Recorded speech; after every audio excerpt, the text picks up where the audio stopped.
All right, you guys, the last video of this set, what I like to do is share with you a how to study guide. And I'll try to be really brief. Usually in my face-to-face classes, I give a pretty big, long rendition of how I was as a student and what happened to me and was a game changer for me, which I'll share with you shortly. But the short version is this. I will fully admit that I was a horrible student when I started college. And as if you really read my intro closely, right, my first college math exam as a freshman was a 42%. And then my next one wasn't that much better. And I was playing football at the time. I had to maintain my eligibility, and things were a little hairy for me. I was very frightened.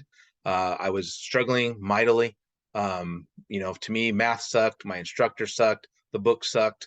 Everything sucked. All right. I was blaming everybody else except me. And that's what I ended up finding out, that I was doing things wrong. All right. And so I finally had the courage to go get help. I met a counselor, and she was very kind to me because at first, when we were talking, I was, again, playing the blame game. And she kept trying to reel me in, and she was trying to have me to answer this question: how do you study?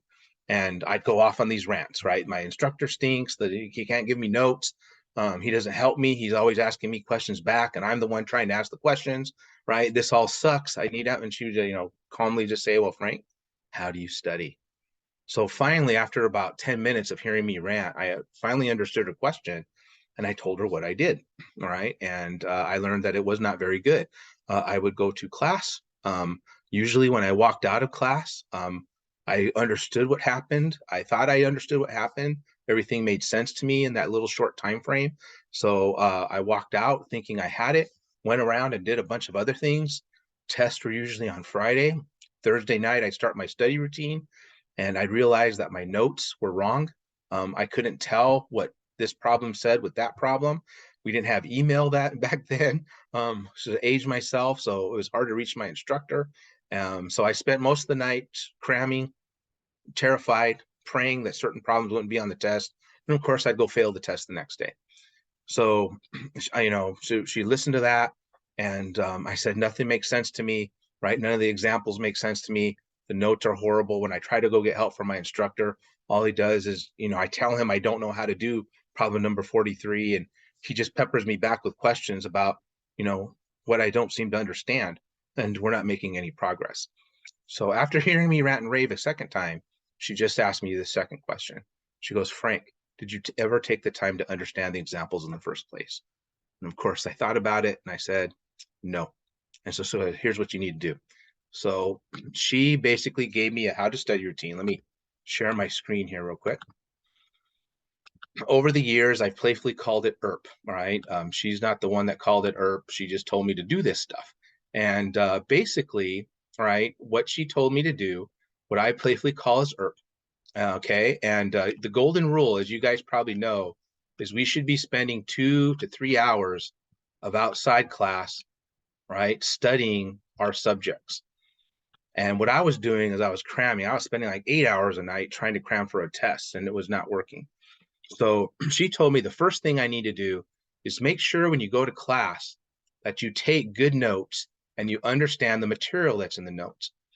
And the reason being is, as she clearly told me, is the person who is giving you those notes, the person who prepared those lectures, the person who is showing you how to do the work, the person that set up the homework for you to demonstrate that you know the work was the instructor. And the instructor also happened to be the very person who's writing the test.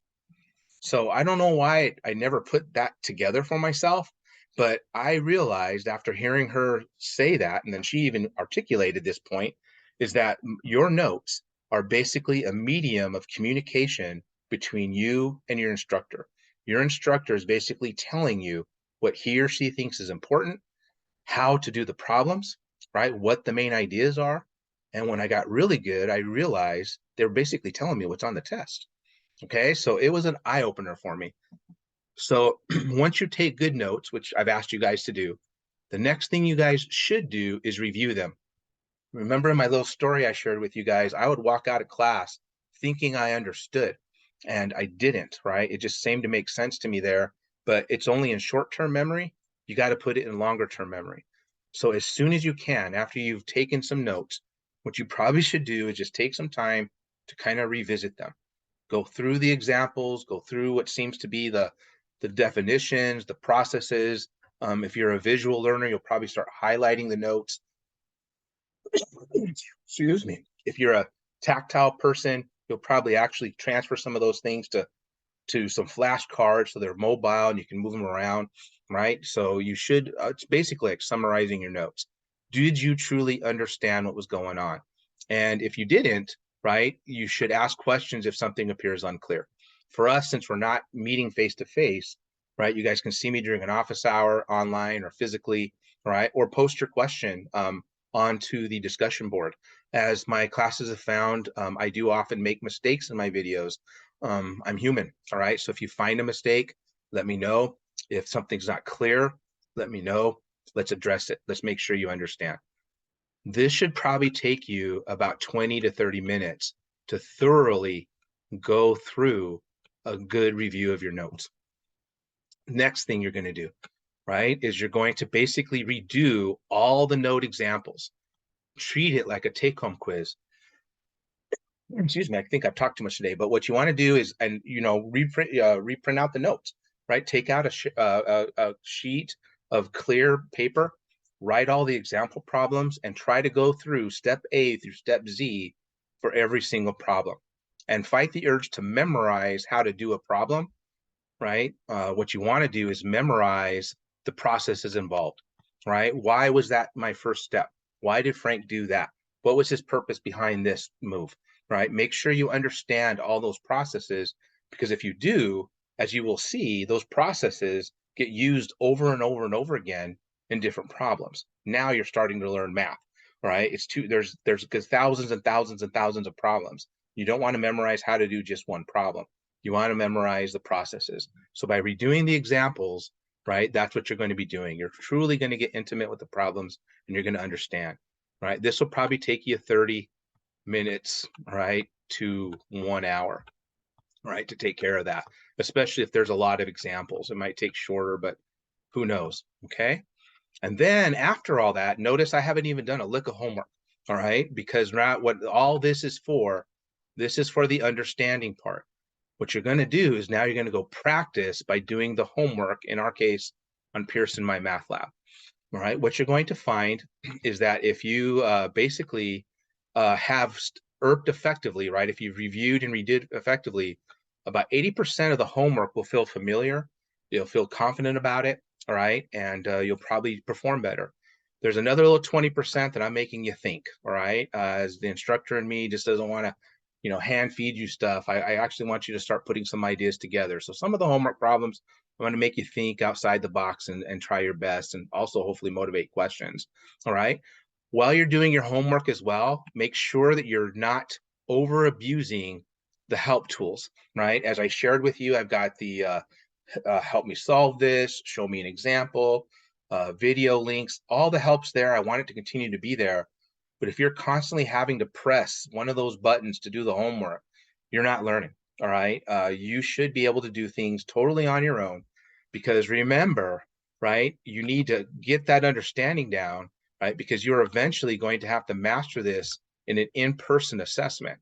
And there is no help me solve this button. There is no ask my instructor, right? There is no calculator for that matter, right? And so you have to make sure you're truly understanding how to do the homework. You're able to do a majority of it without all those extra helps. If you're doing that, you're prepared. But if you're not, I think the writing's on the wall, right? You're probably going to fail an assessment because you're not really learning for understanding. So if basically, right, the homework isn't going well, right, if you're having to keep hitting the help button or whatever, you need to go back and revisit the review and the redo and make sure you understood the ideas. Or what you can do is come back and see me for an office hour, right, physically or virtually, and start asking me some questions because something is not clear. All right. Another thing that's not in the URRP, but is important as well, is make sure that you get your questions addressed immediately. Don't be like I was and pray, right, for those problems not to be on the test. What I learned, or especially since I started doing this, right, is that, by the way, this should take you 1 to 2 hours. what I learned, right, was that I should be more proactive, and rather than praying that those problems were on the test, I would go ask questions about those problems and make sure I understood them and address that. So that's what you want to do. So in summary, right, you want to take good notes, you want to review those notes, you want to redo all the examples, and you want to go practice doing your homework. If you add up all this up, right, it's about 2 hours on the low end and about 3.5 hours on the top end, which puts us right into the golden rule of how much time you should be spending per section. The other beautiful thing about this is it doesn't have to be all done at once, because I'll admit, it's very hard to sit there for 3 hours doing something you might not like. What I did personally is I reviewed as soon as I got out of class. I even started setting my schedule up where the half hour or hour after was free. You guys are working from home, so you should have that. Two, right? I would go do all my stuff during the day, and then at night, that's when I would actually redo all the examples, make sure I kind of understood what was going on. So I review them right side out of class during the day, and then that night, I would actually redo all the examples that were in my notes. And then I would sleep on it, right? Go do some other things. And then the next day, usually the next morning, I would strive to do some homework, right? And make sure. And then at any point, whether it was the review phase or the redo phase or the practice phase, I had a little note card where I would write down the examples I was stuck on. I called them my red flags. And I made sure within the next day or two that I went and visited my instructor and got to the bottom of those things. Sometimes we found that the instructor was in error. Sometimes we found that I wrote something down wrong, right? And sometimes, or most of the times, I got clarification on a lot of the ideas that we're doing, because he'd give me a whole bunch of other examples to do. So remember, your notes are a medium between you and I. I'm showing you what's important, right? And so you should strive to do everything you can to take really good notes, all right, so that you can URRP effectively and pass this class. Like I shared with you guys in an earlier video, it takes you to be a self-starter to get this done. It takes a lot of discipline. It takes a lot of commitment to do what's necessary to pass your class. Right. As I'm kind of a witness to, once I figured this all out, right, I got much better at it. I can't say I enjoyed it, right, but I did get a lot better at it. And now here I am, 40 some odd years later, actually teaching the subject. So who knows? Maybe it'll be a game changer for you guys like that, and you can come and replace me. All right, deal? All right, so let's commit ourselves. Let's be self-starters. Thank you for your time, for listening to me. All right, I'm looking forward to seeing you guys work on Canvas and getting a whole bunch of work done. All right, let's prepare for those midterms and those finals. Talk to you guys later.